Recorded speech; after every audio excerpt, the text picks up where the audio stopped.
శ్రీ గణేశాయ నమః. శారదా గురుభ్యో నమః. ఈటీవీ లైఫ్ ఆధ్యాత్మిక ఛానల్ ప్రేక్షకులకు శుభోదయం. శ్రీరస్తు కార్యక్రమానికి శుభస్వాగతం. కార్యక్రమంలో శుభతిథి అంశంలో నేటి పంచాంగ వివరాలు చూద్దాం. ఆంగ్ల తేదీ 12వ తేదీ 1వ నెల 2026 సంవత్సరం సోమవారం. స్వస్తి శ్రీ చాంద్రమాన శ్రీ విశ్వావసునామ సంవత్సరం దక్షిణాయనం హిమవంత ఋతువు పుష్యమాసం కృష్ణపక్షం నవమి తిథి మధ్యాహ్నం 1:58 వరకు అనంతరం దశమి. స్వాతి నక్షత్రం రాత్రి 10:35 వరకు అనంతరం విశాఖ నక్షత్రం. ధృతయోగం రాత్రి 8:08 వరకు అనంతరం శూలయోగం. గరజికరణం మధ్యాహ్నం 1:58 వరకు అనంతరం వణిజకరణం. వర్జం తెల్లవారుజామున 4:45 నుండి 6:31 వరకు. దుర్ముహూర్తం మధ్యాహ్నం 12:45 నుండి 1:30 వరకు. తిరిగి దుర్ముహూర్తం మధ్యాహ్నం 3 గంటల నుండి 3:45 వరకు. నేటి అమృత ఘడియలు మధ్యాహ్నం 12:59 నుండి 2:44 వరకు. రాహుకాలం ఉదయం 7:30 గంటల నుండి 9 గంటల వరకు. యమగండం ఉదయం 10:30 గంటల నుండి 12 గంటల వరకు. ఇక నేటి విశేషం, ఈనాడు జాతీయ యువజన దినోత్సవం. అదేవిధంగా యువకులలో స్ఫూర్తిని నింపి ఈ సనాతన ధర్మం యొక్క వైశిష్ట్యాన్ని ప్రపంచ నలుమూలలా చాటినటువంటి మహనీయుడైనటువంటి వివేకానందుల వారి జయంతి ఈ రోజున. వివేకానందుల వారి జీవితం అందరికీ ఆదర్శం. ముఖ్యంగా యువతకు వివేకానందుల వారు ఎంతో స్ఫూర్తిప్రదాయకులు. ఆయన జీవిత విశేషాలను గనక మనం గమనించినట్లయితే ఎంతో స్ఫూర్తిని పొందుతాం. అతి స్వల్పకాలం అంటే అల్పాయుష్కుడు ఆయన 39 సంవత్సరాలు మాత్రమే జీవించాడు. కానీ 39 మహాయుగాలకు సరిపోయేటటువంటి జ్ఞానాన్ని ఈ జాతికి అందించినటువంటి మహామనీషి వివేకానందుల వారు. ఆయన వ్యక్తి అని చెప్పడం కంటే ఒక శక్తి అని చెప్పడంలో ఎటువంటి సందేహం లేదు. ఈ సనాతన ధర్మం యొక్క వైశిష్ట్యాన్ని, ఈ వేద ధర్మం యొక్క ప్రాశస్త్యాన్ని, ధర్మభూమి, కర్మభూమి, జ్ఞానభూమి, పుణ్యభూమిగా చెప్పబడేటటువంటి ఈ భారతదేశం యొక్క విశిష్టతను ప్రపంచ నలుమూలలా చాటి చెప్పాలి అని చికాగోలో జరిగేటటువంటి సర్వధర్మ సమ్మేళనానికి ఆయన హాజరైనటువంటి సమయంలో అక్కడికి వెళ్ళడానికి ఆయన ఎన్నో రకాల ఇబ్బందులు ఎదుర్కొన్నారు. మొత్తం మీద ఆ దేశస్థులు ఈయనలో ఉన్నటువంటి విశేషాన్ని గమనించి 3 నిమిషాలు ప్రసంగించేటటువంటి అవకాశాన్ని ఆయన కల్పిస్తే ఆ అవకాశాన్ని ఆయన సద్వినియోగం చేసుకుంటూ ఆయన మొట్టమొదట చెప్పినటువంటి మాట ఏమిటంటే, ఉపనిషత్ వాక్యమైనటువంటి శృణ్వంతి విశ్వే అమృతస్య పుత్రాహ అనేటటువంటి వాక్యాన్ని ఉపయోగిస్తూ dear brothers and sisters of America అని ఆయన ప్రసంగాన్ని ప్రారంభిస్తే ఆయనకి ఇచ్చినటువంటి 3 నిమిషాల సమయం కూడా ఆ ఆహుతుల యొక్క కరతాళ ధ్వనులకే సరిపోయింది. అంటే అప్పటిదాకా ఎవరూ వాళ్ళని అమృతస్య పుత్రాహ అని సంబోధించినటువంటి వాళ్ళు లేరు. డియర్ బ్రదర్స్ అండ్ సిస్టర్స్ అని సంబోధించినటువంటి వాళ్ళు కూడా లేరు. ఆయా దేశాల యొక్క సంస్కృతిని అనుసరించి, వాళ్ళ నాగరికతను అనుసరించి వాళ్ళందరూ కూడా డియర్ బ్రదర్స్ అండ్ సిస్టర్స్ అని అందరూ కూడా సంబోధించారు. కానీ డియర్ లేడీస్ అండ్ జెంటిల్మెన్ అని వాళ్ళందరూ కూడా సంబోధించడం జరిగింది. కానీ బ్రదర్స్ అండ్ సిస్టర్స్ అని ఈయన మొట్టమొదటిగా ఆ సంబోధన దాన్ని చేసేటప్పటికీ అక్కడ ఉన్నటువంటి వాళ్ళందరూ కూడా చాలా సంతోషించారు. అనేక ధర్మాలకు సంబంధించినటువంటి వాళ్ళు ఆయన్ని ఎన్నో ప్రశ్నలు అడిగారు. అన్నిటికీ ఆయన సమాధానం చెప్పారు. తద్వారా ఎంతోమంది విదేశీయులు వివేకానంద మార్గాన్ని అనుసరించారు. ఆయన గురువైనటువంటి రామకృష్ణుల వారి పేరు మీద రామకృష్ణ మఠం అనేది ఆయన స్థాపన చేసి ఎంతో సేవ ఈ ధర్మానికి, ఈ జాతికి చేసినటువంటి మహనీయులు వివేకానందుల వారు. మనందరికీ ప్రాతస్మరణీయులు, నిత్య వందనీయులు వివేకానందుల వారు. ఇక ఈనాటి తిథివార నక్షత్రాలను అనుసరించి చేయదగిన దేవతోపాసన గురించి చూచినట్లయితే ఈనాడు సోమవారం స్వాతి నక్షత్రం. నరసింహస్వామి ఆవిర్భవించినటువంటి వారం సోమవారం. ఆయన జన్మ నక్షత్రం స్వాతి నక్షత్రం. నా మృగన్న మానుషం, సగం మానవ రూపం సగం మృగరూపమైనటువంటి నరసింహస్వామిని కనుక ఆరాధించినట్లయితే ఉగ్రం వీరం మహావిష్ణుం జ్వలంతం సర్వతోముఖం నృసింహం భీషణం భద్రం మృత్యుమృత్యోర్నమామ్యహం అని ఆయన ధ్యానంలో చెప్తారు. ఎటువంటి భీతి కానీ మృత్యుబాధ కానీ నరసింహారాధన వల్ల ఉండవు. నరసింహారాధన వల్ల అవన్నీ తొలగిపోతాయని పెద్దలు చెప్పినటువంటి మాట, మనకి శాస్త్రం చెప్పినటువంటి మాట. స్తంభం నుండి ఒక ప్రదోషకాలంలో ఆయన ఆవిర్భవించాడు. స్తంభం నుండి ఆయన ఆవిర్భవించడానికి ఉన్నటువంటి కారణం ఏమిటంటే, పెద్దలు చెబుతారు, జడమైనటువంటి పదార్థంలో కూడా భగవంతుడు ఉన్నాడు అని చెప్పడమే ఇందులో ఉన్నటువంటి అంతరార్థం. బాలభక్తుడైనటువంటి ప్రహ్లాదుడు 5 ఏళ్ల బాలుడు, అమాయక బాలుడు, మాయ ఎరుగినటువంటి బాలుడు మాయాతీతుడిని లోకానికి పరిచయం చేశాడు. ముఖ్యంగా తన తండ్రి ఎక్కడున్నాడరా హరి అంటే, హరి లేని చోటెక్కడుంది నాన్న, ఇందుగలడు అందులేడని సందేహమవలదు, చక్రి సర్వోపగతుండు ఎందెందు వెతకి చూచినా అందందేగలడు అని ఆయన అంటే, అప్పుడు పక్కన ఉన్నటువంటి స్తంభాన్ని చూపిస్తే ఆ పిల్లవాడు చెప్పినటువంటి మాటని నిజం చేయడం కోసం సత్యం విధాతం నిజభృత్య భాషితం అని భక్తులు చెప్పినటువంటి మాటని సత్యంగా ఆ నిజం చేయడం కోసం స్తంభం నుండి ఆవిర్భవించినటువంటి సాక్షాత్తు పరమాత్మ స్వరూపమే నరసింహ రూపం. అటువంటి నరసింహస్వామి ఆరాధన ఈ స్వాతి నక్షత్రం సోమవారం నాడు యథాశక్తిగా చేసి అందరూ నరసింహుని కృపకు పాత్రులు అవుతారని ఆశిస్తూ నరసింహ దివ్యనామస్మరణ పురస్సరంగా స్వస్తి.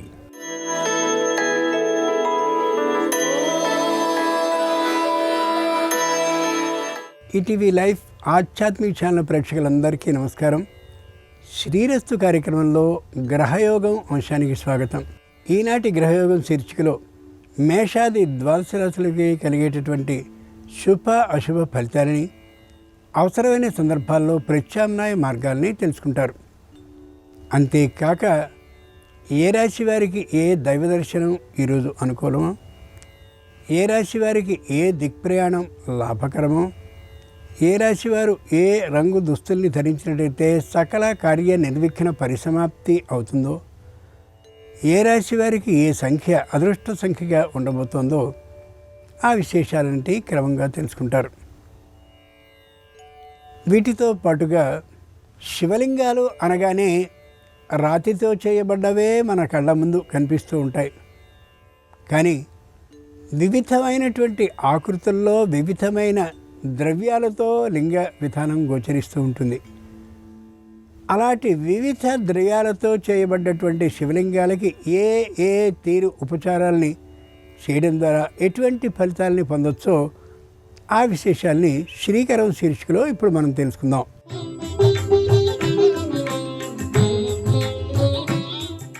శివలింగం అంటే మనకు తెలుసు, శిలా నిర్మితమైనదో లేదా మన పురాణాల్లో ఉన్నటువంటి శివలింగాల స్వరూప ప్రస్తావన మన కళ్ళ ముందు కనిపిస్తూ ఉంటుంది.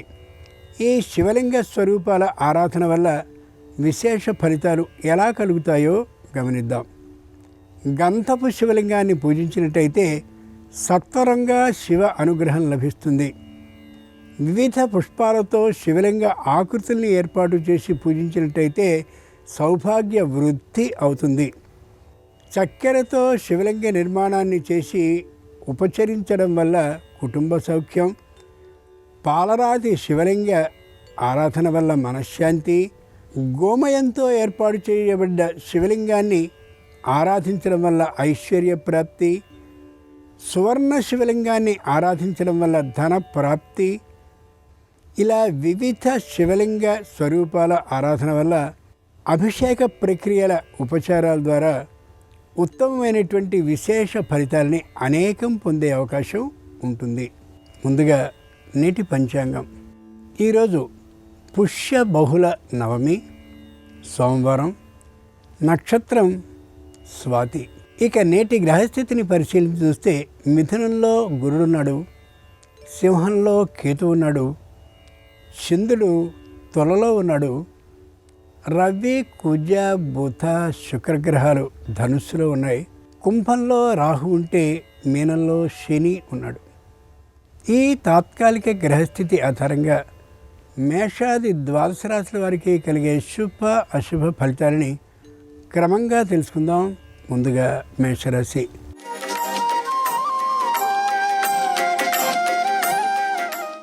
ఈరోజు మేషరాశి వారి ఫలితాలని పరిశీలించి చూస్తే శత్రువుల్ని కూడా మిత్రులుగానే భావిస్తూ చిరునవ్వుతో పలకరించి స్వాగతించాలి.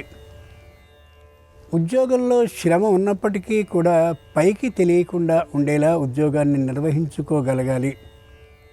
మాట్లాడే ప్రతి మాటని కూడా లౌక్యభావంతోనే మాట్లాడాలి తప్ప సూటిగా మాట్లాడడం సరి కాదు. వృత్తిపరమైనటువంటి నైపుణ్యానికి అనుకున్నంతటి ఆదాయం లభించకపోవచ్చు, సంతోషాన్ని ప్రకటిస్తూనే ఉండాలి తప్ప నిరుత్సాహపడకూడదు. వ్యాపారంలో వచ్చేటటువంటి లాభం అనుకున్నంత రాకపోవచ్చు, కానీ నష్టం మాత్రం ఉండే విధానం ఏమాత్రమూ లేదు. సోమవారం సందర్భంగా మేషరాశి వారు ఈశ్వరుణ్ణి భస్మంతో అర్చించినట్టయితే వృత్తి ఉద్యోగ వ్యాపారాల్లో వివాదాలు తొలగిపోతాయి. తూర్పు దిక్ ప్రయాణం అనుకూలం. కలిసి వచ్చే రంగు తెలుపు. అదృష్ట సంఖ్య 5.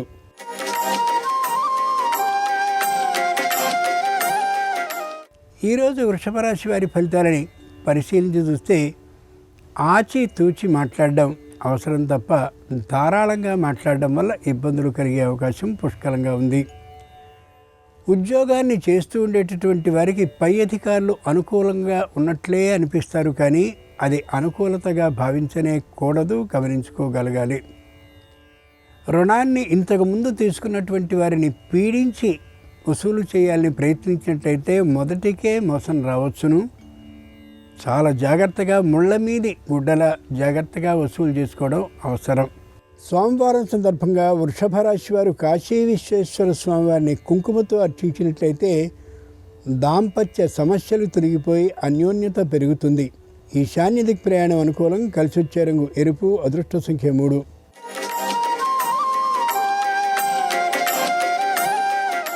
ఈరోజు మిథున రాశి వారి ఫలితాలని పరిశీలించి చూస్తే ఉద్యోగం చాలా శ్రమదాయకంగా ఉంటూ ఉంటుంది. ఎక్కువసేపు కార్యాలయంలోనే ఉండవలసిన పరిస్థితి కూడా ఉండొచ్చు. సంతానానికి తాత్కాలికమైనటువంటి అనారోగ్యం కలిగే అవకాశం ఉంది కాబట్టి ఎప్పటికప్పుడు వారి ఆరోగ్యాన్ని పరీక్షించుకుంటూ ఉండడం అవసరం. వృత్తిరీత్యా వ్యాపార రీత్యా దూరభార ప్రయాణాలని చేయవలసి రావచ్చు. అవకాశం ఉన్నంతలో ప్రయాణం చేయకుండా ఉండేలా చేసుకోవడం చాలా అవసరం. వృత్తి ఉద్యోగ వ్యాపారపరమైనటువంటి ఆదాయాలు మధ్యమ స్థాయిలోనే ఉంటాయి తప్ప విశేషంగా ఈ రాశి వారికి ఉండకపోవచ్చు. సోమవారం సందర్భంగా మిథున రాశి వారు దక్షారామ భీమేశ్వర స్వామివారిని పసుపుతో అర్చించినట్లయితే వృత్తి ఉద్యోగ వ్యాపారాల్లో శుభవార్తను వినే అవకాశం ఉంటుంది. ఆగ్నేయ దిక్ ప్రయాణం అనుకూలం. కలిసి వచ్చే రంగు పసుపచ్చన. అదృష్ట సంఖ్య 1.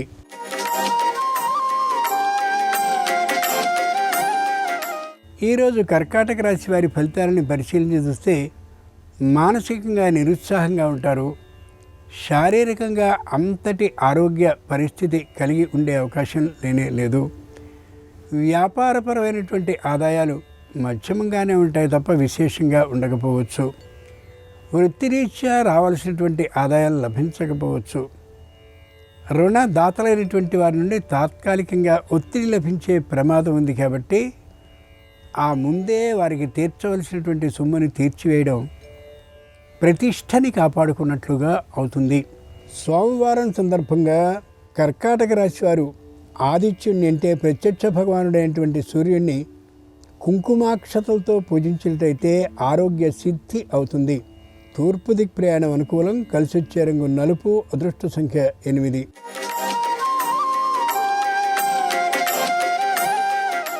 ఈరోజు సింహరాశి వారి ఫలితాలని పరిశీలించి చూస్తే వృత్తిపరమైనటువంటి నైపుణ్యం విశేషంగా ఉంటూ ఉంటుంది.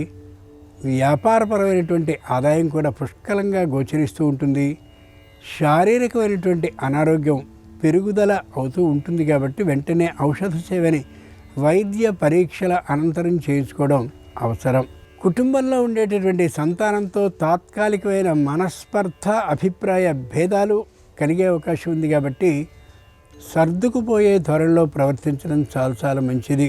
సోమవారం సందర్భంగా సింహరాశి వారు కళ్యాణ వెంకటేశ్వర స్వామి వారిని పసుపుతో అర్చించినట్లయితే వివాహాది శుభకార్యాలు నెరవేరే అవకాశం ఉంటుంది. ఉత్తర దిక్ ప్రయాణం అనుకూలం. కలిసి వచ్చే రంగు తెలుపు. అదృష్ట సంఖ్య 3.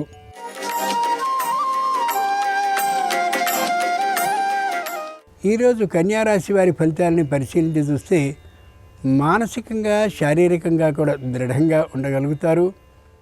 అన్ని కార్యాల్లోనూ విజయాన్ని సాధించగలమనే దృఢ విశ్వాసంతో ఉంటారు. ఎవరితోనూ వాద విరోధ భావం కలిగి ఉండరు. ప్రతీకార బుద్ధిని ఏనాడో పూర్తిగా తొలగించుకుని కనిపిస్తారు. ఎవరితోనూ వాద విరోధాలు లేకుండా అహంకార భావం కలిగి ఉండకుండా సంపూర్ణంగా కలుపుకోలుతనంతో ఉంటారు. నూతనమైనటువంటి ఒక సంఘటన శుభవార్త ఆనందాన్ని కుటుంబం నిండా నింపేదిగా ఉండొచ్చు. సోమవారం సందర్భంగా కన్యారాశి వారు అర్ధనారీశ్వర స్వామివారిని పంచవిధాలైనటువంటి పుష్పాలతో అర్చించినట్టయితే సకల సమస్యలు తొలగిపోతాయి. వృత్తి ఉద్యోగ వ్యాపారాల్లో పశ్చిమ దిక్ ప్రయాణం అనుకూలం. కలిసి వచ్చే రంగు ఆకుపచ్చన. అదృష్ట సంఖ్య 8.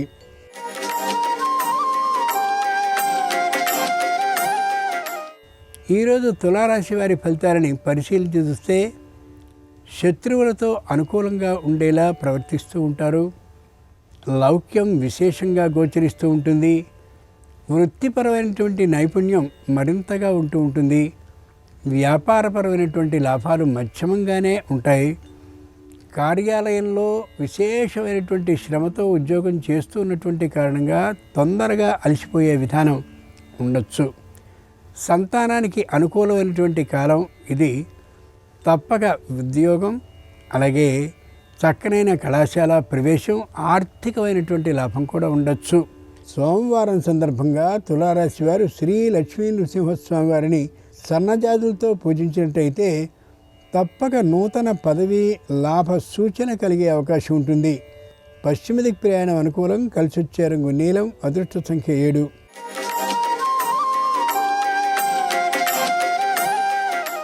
ఈరోజు వృశ్చిక రాశి వారి ఫలితాలని పరిశీలించి చూస్తే మానసికంగా దృఢంగా ఉంటారు. శారీరకంగా కూడా ఉత్సాహంగానే ఉండే అవకాశం ఉంది. పై అధికారుల నుండి ఏ విధమైన ఇబ్బందులు సమస్యలు వచ్చే అవకాశం ఏమాత్రమూ లేనే లేదు. వ్యాపారపరంగా దూర ప్రయాణాలు కానీ చేయవలసి వచ్చినట్లయితే మరొకరిని తోడు చేసుకుని ప్రయాణించడం మాత్రమే మంచిది. ఉద్యోగపరంగా దూరభార ప్రయాణాలు చేయవలసి వస్తే పై అధికారులకి తెలియచేసుకుంటే ఆ ప్రయాణాలు తప్పే అవకాశం ఉండొచ్చు. సోమవారం సందర్భంగా వృశ్చిక రాశి వారు కోటిలింగేశ్వర స్వామి వారిని పంచామృతాలతో అభిషేకించినట్టయితే ఆకస్మిక ధన ప్రాప్తి వృత్తి ఉద్యోగ వ్యాపారాల్లో కలిగే అవకాశం ఉండొచ్చు. ఉత్తర దిక్ ప్రయాణం అనుకూలం. కలిసొచ్చే రంగు తెలుపు. అదృష్ట సంఖ్య 5.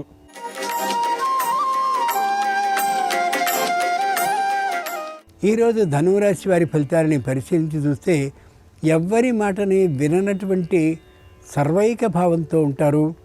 వారే సర్వాధికులు అనేటువంటి ఆలోచనతో ఉంటారు కూడా. చేసేటటువంటి ప్రతి ప్రయాణంలో కూడా వాహనానికి సంబంధించినటువంటి సంపూర్ణ భద్రతా ప్రమాణాలని పాటించడం అత్యవసరం. ఎవరితోనూ వాద విరోధ భేదాలను పెట్టుకోవడం, ప్రతీకార బుద్ధిని తీర్చుకోవాలని ఆలోచిస్తూ ఉండడం మంచిది కానే కాదు. పెట్టినటువంటి పెట్టుబడి ముఖ్యమైనటువంటి సంస్థలో పెద్ద లాభాన్ని పొందకపోవచ్చు, కానీ చక్కనైనటువంటి లాభాన్నే తెచ్చేదిగా ఉండొచ్చు. సోమవారం సందర్భంగా ధనురాశి వారు హయగ్రీవ స్వామి వారిని కనకాంబరాలతో అర్చించినట్లయితే మానసికమైన ఆందోళన తొలగిపోయి వృత్తి ఉద్యోగ వ్యాపారాల్లో ఆర్థిక లాభానికి అవకాశం ఉంటుంది.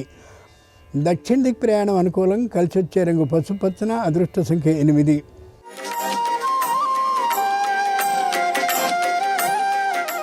ఈరోజు మకర రాశి వారి ఫలితాలని పరిశీలించి చూస్తే చేతి నిండుగా ధనం కనిపిస్తూ ఉంటుంది. ఆ కారణంగా ఏవేవో ముఖ్యమైనటువంటి వస్తువుల్ని కొనాలి అనేటువంటి ఆలోచన బలంగా ఉంటూ ఉంటుంది. వస్తువుల్ని కొన్నట్లయితే ఏ విధమైనటువంటి ఆదాయ మార్గాలు లేనటువంటి కారణంగా ఇబ్బందికి గురయ్యే అవకాశం ఉండొచ్చు. పెట్టుబడిగా ద్రవ్యాన్ని కానీ మార్చుకోగలిగినట్లయితే విశేష లాభాల్ని పొందగలుగుతారు.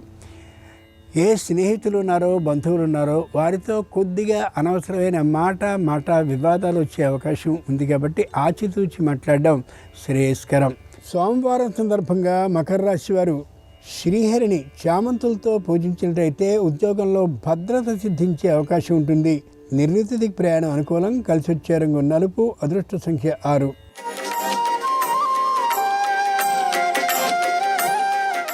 ఈరోజు కుంభరాశి వారి ఫలితాలని పరిశీలించి చూస్తే సకుటుంబంగా చక్కనైనటువంటి ఉత్సాహంతో ఉండగలుగుతారు. కొత్తదైనటువంటి భూమిని దగ్గర ప్రాంతంలో తాముకి ఇంతకుముందు ఉన్నటువంటి ఆ ఆస్తి పక్కగానే కొనుక్కోగలిగిన అదృష్టం లభించింది కదా అని ఆనందాన్ని పడుతూ ఉండొచ్చు. ముఖ్యంగా ఆ స్థలానికి సంబంధించిన యజమానితో పేచీ లేకుండా సానుకూలమైనటువంటి ధోరణితో మాట్లాడుకుంటూ దాన్ని కొనుక్కోవడం శ్రేయస్కరం.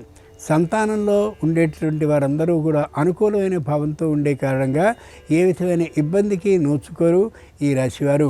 ఈ రోజున సోమవారం సందర్భంగా కుంభరాశి వారు గణపతిని బిల్వ దళాలతో అంటే మారేడు దళాలతో అర్చించినట్లయితే సంపూర్ణమైన మనశ్శాంతి కలిగి ఆరోగ్య వృద్ధి కలిగే అవకాశం ఉంటుంది. దక్షిణ దిక్ ప్రయాణం అనుకూలం. కలిసొచ్చే రంగు పసుపచ్చన. అదృష్ట సంఖ్య 9.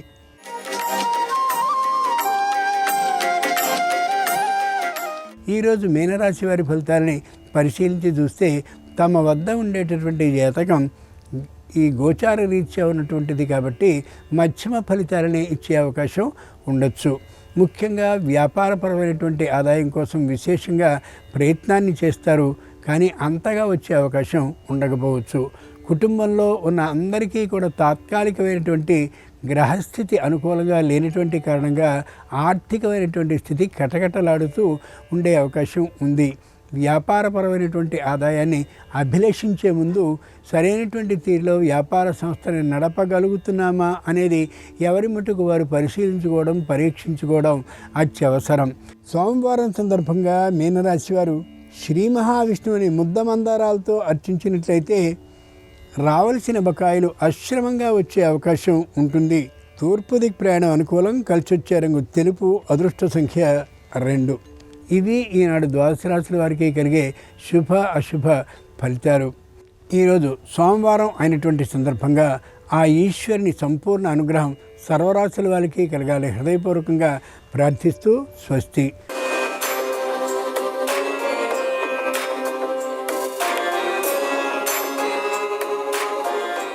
నమస్కారం.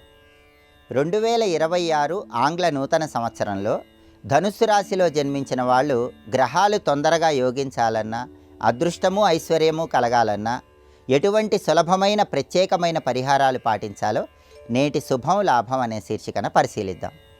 ప్రధానంగా 2026 ఆంగ్ల నూతన సంవత్సరంలో ధనుస్సు రాశి వాళ్ళకి 7 నెలల పాటు గురుబలం అద్భుతంగా ఉంది. జనవరి 1వ తేదీ నుంచి జూన్ 2వ తేదీ వరకు గురుబలం అద్భుతంగా ఉంది. మళ్ళీ నవంబర్ డిసెంబర్ నెలల్లో గురుబలం అద్భుతంగా ఉంది. జూన్ 2వ తేదీ నుంచి అక్టోబర్ 31 వరకు మాత్రమే గురుబలం లేదు. ఆ సమయంలో మాత్రం ధనుస్సు రాశి వాళ్ళకి ఖర్చులు ఎక్కువగా అయ్యే సూచనలు ఉన్నాయి. వృత్తిపరంగా ఎక్కువ కష్టపడితే తక్కువ ఫలితం పొందే సూచనలు ఉన్నాయి. వృత్తిపరంగా కానీ ధనపరంగా కానీ జూన్ 2 నుంచి అక్టోబర్ 31 మధ్యలో గురువిచ్చే వ్యతిరేక ఫలితాలు అధిగమించాలంటే గురువారం పూట దక్షిణామూర్తి ఆలయ దర్శనం చేసుకోవాలి. దక్షిణామూర్తి ఆలయానికి వెళ్ళటం వీలు కాని వాళ్ళు గృహంలోనే దక్షిణామూర్తి చిత్రపటం దగ్గర ప్రమిదలో ఆవు నెయ్యి పోసి 3 ఒత్తులు వేసి దీపాన్ని వెలిగించి పసుపచ్చటి చామంతి పూలు, తెల్లటి పుష్పాలు దక్షిణామూర్తి చిత్రపటానికి అలంకరణ చేయాలి. అలాగే శ్రీ భగవతే జ్ఞానశక్త్యావతారాయ దక్షిణామూర్తయే నమః అనే మంత్రాన్ని జూన్ 2 నుంచి అక్టోబర్ 31 మధ్యలో వచ్చే గురువారాలు 21 సార్లు చదవాలి. అలా చేస్తే ఆ సమయంలో గురుబలం పెరుగుతుంది. ఆర్థిక పరంగా వృత్తిపరంగా ఉన్న సమస్యలు అధిగమించవచ్చు. అయితే ధనుస్సు రాశి వాళ్ళకి 2026 మొత్తం కూడా శని బలం లేదు.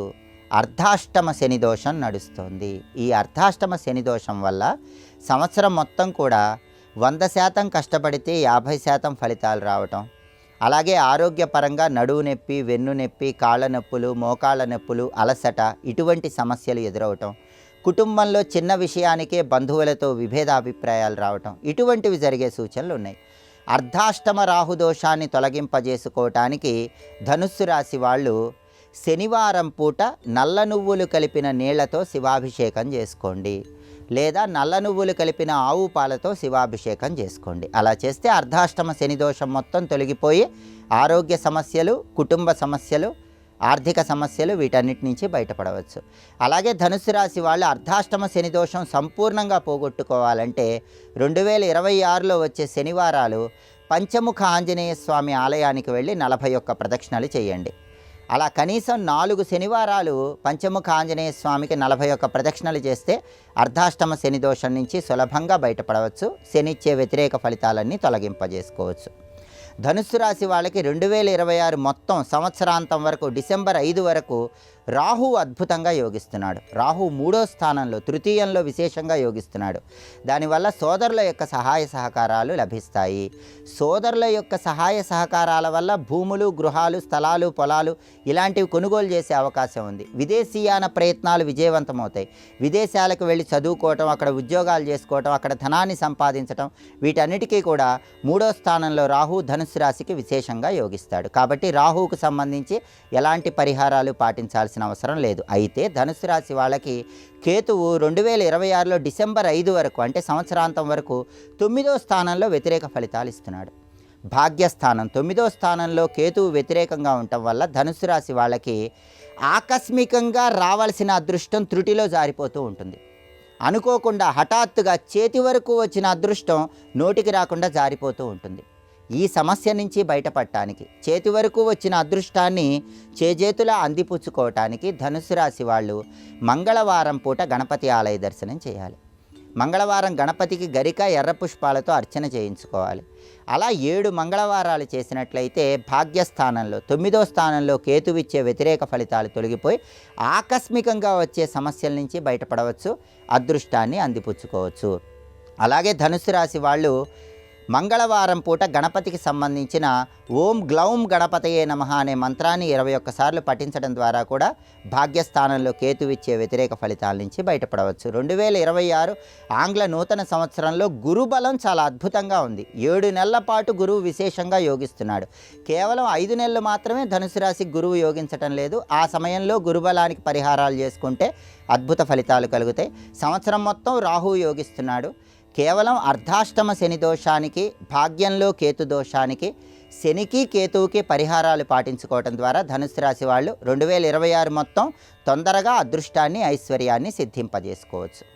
అదేవిధంగా ఆంగ్ల నూతన సంవత్సరం 2026 సంవత్సరంలో మకర రాశిలో జన్మించిన వాళ్ళు శుభము లాభము చేకూరాలంటే, గ్రహాలు యోగించాలంటే ఎలాంటి సులభమైన శక్తివంతమైన విధి విధానాలు పాటించాలో రేపటి శుభం లాభం అనే శీర్షికను పరిశీలిద్దాం. నమస్కారం. ఈ కార్యక్రమాన్ని తిరిగి చూడాలనుకుంటే www.youtube.com/ETV Life Spiritual లో చూడవచ్చు.